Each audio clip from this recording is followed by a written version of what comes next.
السلام عليكم. لا تنسوا الاعجاب بالفيديو والاشتراك في القناة تشجيعا لنا لنستمر بنشر المزيد إن شاء الله. كشفت تقارير صحفية عن تحرك إدارة نادي النصر بطلب رسمي إلى نظيره الفتح بنسبة النادي العاصمي من انتقال المهاجم فراس البريكان للنادي الأهلي. وأفادت صحيفة الرياضية في ساعة مبكرة من صباح اليوم الجمعة بأن نادي النصر طلب من نظيره الفتح 15% من قيمة انتقال اللاعب الدولي.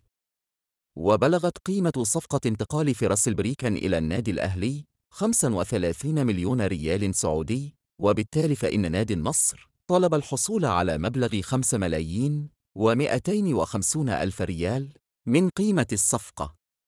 وأوضحت الرياضية أن النصراويين كانوا قد وضعوا شروطاً على إدارة الفتح عند بيع عقد البريكان في يوليو 2021 مقابل 7 ملايين.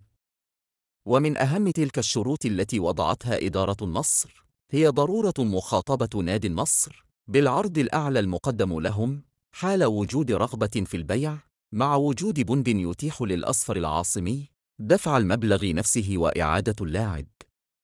وأضافت ذات الصحيفة أنه في حال لم يرغب النصر في الاستفادة من خدمات اللاعب فيحق لهم الحصول على 15% من قيمة الانتقال، والتي تم الاتفاق عليها تعاقدياً.